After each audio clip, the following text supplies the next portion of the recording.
Hi hello friends, welcome to Divyaraj vlogs in Kannada. ಎಲ್ಲರೂ ಹೇಗಿದ್ದೀರಾ? I hope ಎಲ್ಲ ಚೆನ್ನಾಗಿದ್ದೀರಾ ಅನ್ಕೊತೀನಿ. ನಾನು ಕೂಡ ಚೆನ್ನಾಗಿದ್ದೀನಿ. ಇವತ್ತು ಮಾರ್ನಿಂಗಿಂದ ನಾನು ವ್ಲಾಗ್ನ ಸ್ಟಾರ್ಟ್ ಮಾಡ್ತಾ ಇದ್ದೀನಿ.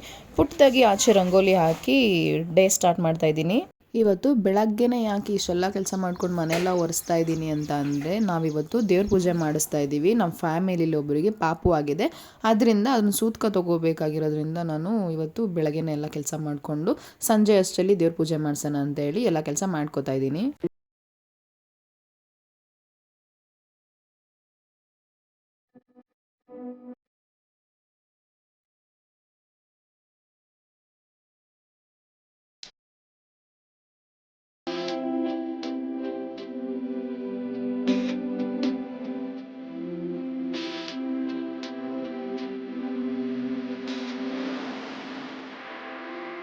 ಮನೆ ಕೆಲಸ ಎಲ್ಲ ಮುಗಿಸ್ಕೊಂಡು ಫಸ್ಟ್ ಟಿಫನ್ ಮಾಡೋಣ ಅಂತೇಳಿ ಸಿಂಪಲ್ಲಾಗಿ ಚಿತ್ರಾನ್ನ ಮಾಡೋಕ್ಕೆ ಎಲ್ಲ ರೆಡಿ ಮಾಡ್ಕೊತಾ ಇದ್ದೀನಿ.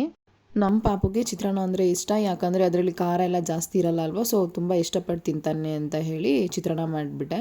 ತುಂಬ ಬೇಗ ಮಾಡೋ ರೆಸಿಪಿ ಅಂದರೆ ಇದು. ಹಾಗೆಯೇ ತುಂಬ ಕೆಲಸ ಇದ್ದಿದ್ದರಿಂದ ನಾನು ಕ್ವಿಕ್ಕಾಗಿ ಇದನ್ನು ಮಾಡಿಕೊಂಡು ಫಸ್ಟ್ ಟಿಫನ್ ಮಾಡಿಕೊಂಡು ಆಮೇಲೆ ಬೇರೆ ಕೆಲಸನೆಲ್ಲ ಸ್ಟಾರ್ಟ್ ಮಾಡಿಕೊಂಡೆ.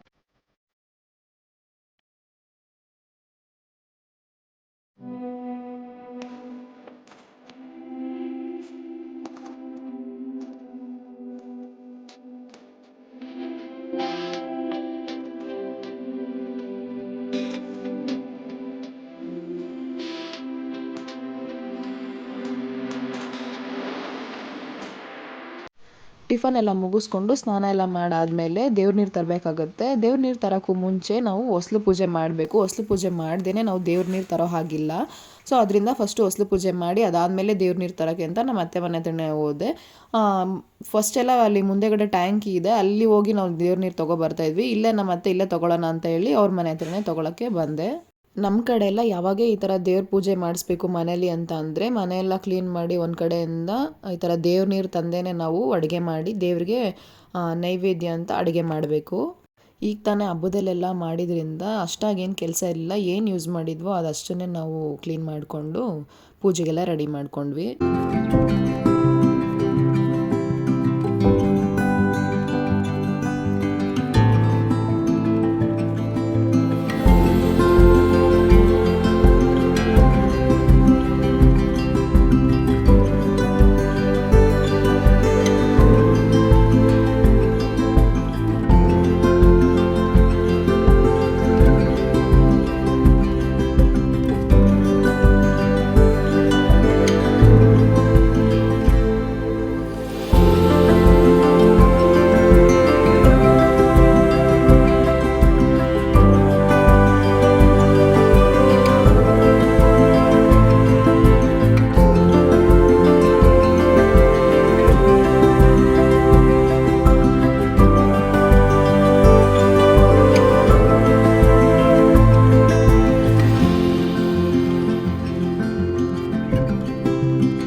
ದೇವ್ರ ನೀರು ತಂದಮೇಲೆ ಫಸ್ಟು ದೇವ್ರ ಮನೆ ರೆಡಿ ಮಾಡ್ಕೊಂಡ್ಬಿಡೋಣ, ಅದಾದಮೇಲೆ ಅಡುಗೆ ಸ್ಟಾರ್ಟ್ ಮಾಡೋಣ ಅಂತೇಳಿ ಫಸ್ಟು ದೇವ್ರ ಮನೆ ರೆಡಿ ಮಾಡ್ಕೊತಿದ್ದೀನಿ.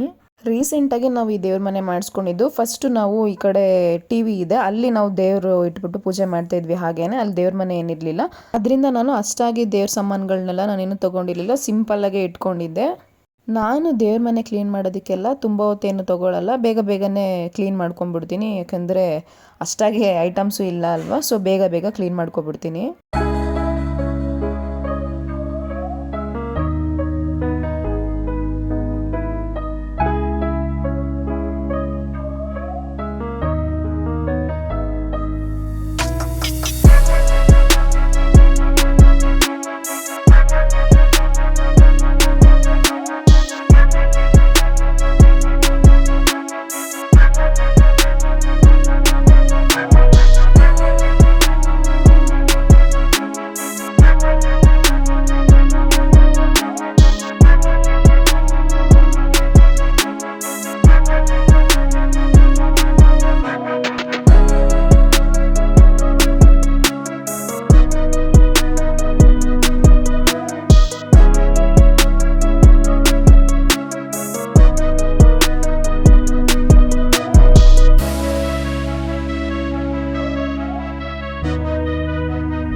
ದೇವ್ರ ಮನೆಯೆಲ್ಲ ಕ್ಲೀನ್ ಮಾಡಿ ಹೂವು ಎಲ್ಲ ಹಾಕಿ ಅಲಂಕಾರ ಮಾಡಾದ್ಮೇಲೆ ಅಡುಗೆ ಮಾಡೋಣ ಅಂತೇಳಿ ಬಂದೆ.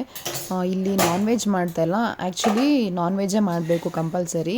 ನಾನ್ ವೆಜ್ ಮಾಡ್ತಿಲ್ಲ ಯಾಕಂದರೆ ನಮ್ಮೂರಲ್ಲೇ ಷಣ್ಮಹಾತ್ಮನ ದೇವಸ್ಥಾನ ಓಪನಿಂಗ್ ಇದೆ. ಅದರಿಂದ ನಾವು ಇನ್ನೂ 48 ದಿವಸ ನಾವು ನಾನ್ ವೆಜ್ ಮಾಡೋ ಹಾಗಿಲ್ಲ. ಅದರಿಂದ ಇವಾಗ ವೆಜ್ ಮಾಡ್ತಾಯಿದ್ದೀನಿ.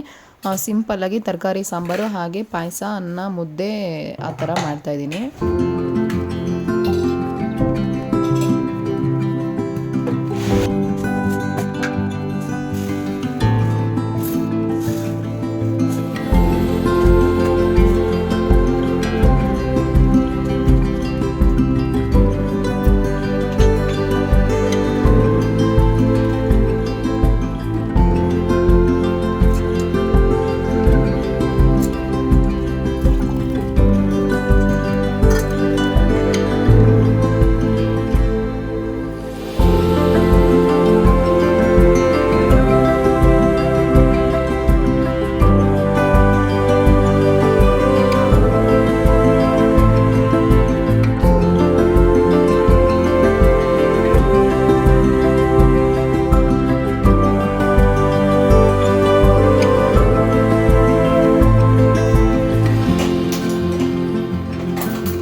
ಮಳೆ ಅಂತೂ ಬಿಟ್ಟು ಬಿಟ್ಟು ಬರ್ತಾ ಇತ್ತು. ರಂಗೋಲಿ ಎಲ್ಲ ಹಾಕಿದ್ದೆ, ಅದು ಸ್ವಲ್ಪ ಈ ಥರ ಆಗಿದ್ರಿಂದ ಸ್ವಲ್ಪ ಬೇಜಾರಾಯಿತು.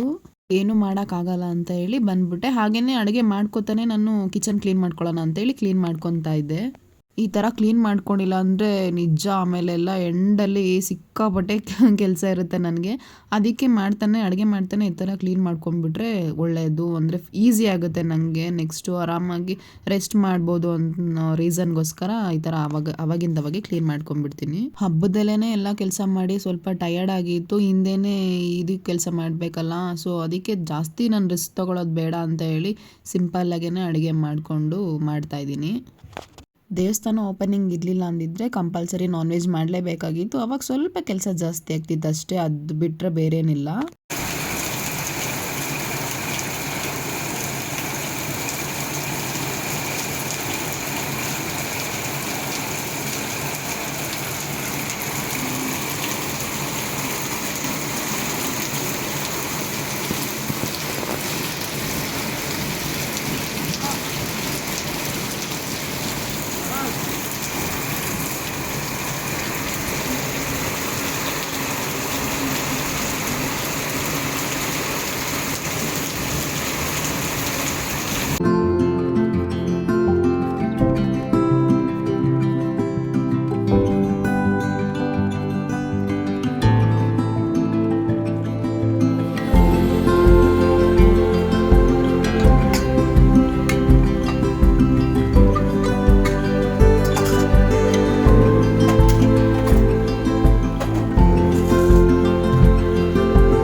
ಪಾಯಸ ಮಾಡೋಣ ಅಂತೇಳಿ ಶಾವಿಗೆ ಎಲ್ಲ ಹುರ್ಕೊಂಡು ಹಾಗೆ ಸ್ವಲ್ಪ ಡ್ರೈ ಫ್ರೂಟ್ಸ್ನೆಲ್ಲ ಕಟ್ ಮಾಡಿಕೊಂಡು ತುಪ್ಪದಲ್ಲಿ ಹುರ್ಕೊಂಡು ಹಾಕಿದ್ರೆ ಚೆನ್ನಾಗಿರುತ್ತೆ ಅಂತ ಹೇಳಿ ಅದನ್ನು ಕಟ್ ಮಾಡಿಕೊಂಡೆ. ಹಾಗೆಯೇ ಪಾಯಸಕ್ಕೆ ಹಾಲು ತೊಗೊಂಬಂದಿರಲಿಲ್ಲ, ಮಾಡೋ ಟೈಮಲ್ಲಿ ತರಿಸ್ಕೊಂಡ್ರಾಯ್ತು ಅಂತೇಳಿ ಸುಮ್ಮನೆ ಆಗಿದ್ದೆ. ಯಜಮಾನ್ರು ಬೇರೆ ಇರಲಿಲ್ಲ, ಅವರು ಎಲ್ಲೋ ಆಚೆ ಹೋಗಿದ್ರು ಅಂತೇಳಿ ನಾನೇ ಹಾಲು ತರಕ್ಕೆ ಬಂದೆ.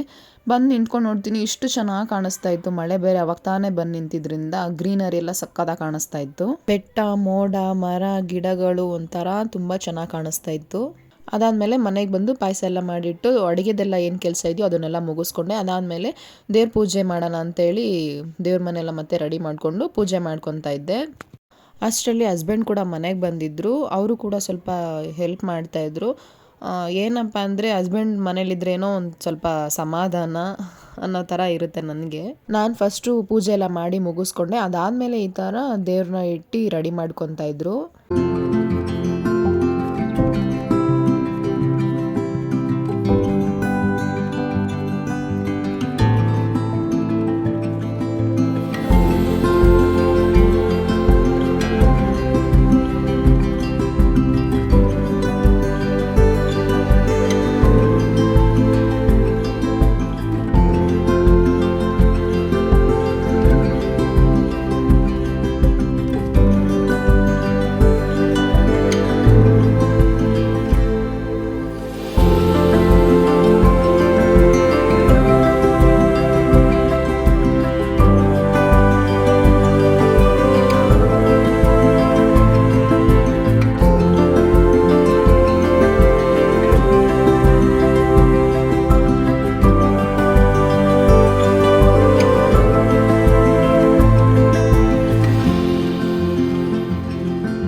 ನಾವೇನೆಲ್ಲ ಅಡುಗೆ ಮಾಡಿರ್ತೀವೋ ಅದನ್ನು ದೇವ್ರ ಎಡೆಗೆ ಅಂತ ಫಸ್ಟು ಕೊಡಬೇಕು ಪೂಜೆ ಮಾಡೋದಕ್ಕೆ.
ಇದಾಗಿತ್ತು ಇವತ್ತಿನ ವ್ಲಾಗ್. ಈ ವಿಡಿಯೋ ಇಷ್ಟ ಆದಲ್ಲಿ ಒಂದು ಲೈಕ್ ಶೇರ್ ಕಮೆಂಟ್ ಮಾಡೋದನ್ನು ಮರಿಬೇಡಿ. ಹಾಗೆ ಇನ್ನು ಯಾರು ನನ್ನ ಚಾನಲ್ನ ಸಬ್ಸ್ಕ್ರೈಬ್ ಮಾಡದೆ ನೋಡ್ತಿದ್ದೀರಾ ಪ್ಲೀಸ್ ಸಬ್ಸ್ಕ್ರೈಬ್ ಮಾಡ್ಕೊಂಡು ನೋಡಿ.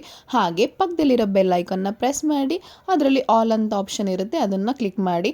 ನೀವು ಹಾಗೆ ಮಾಡೋದ್ರಿಂದ ನಾನು ಹಾಕೋ ಎಲ್ಲ ವೀಡಿಯೋಸ್ ನೋಟಿಫಿಕೇಶನ್ ಫಸ್ಟ್ ನಿಮಗೆ ಬಂದು ಸೇರುತ್ತೆ. ನೀವು ಹಾಗೆ ನನ್ನ ವೀಡಿಯೋಸ್ನ ಫಸ್ಟ್ ನೋಡ್ಬೋದು.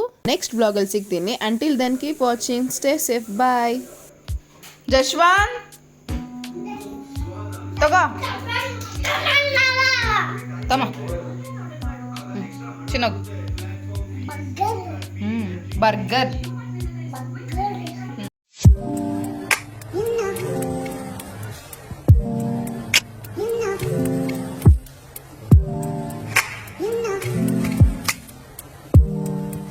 You know.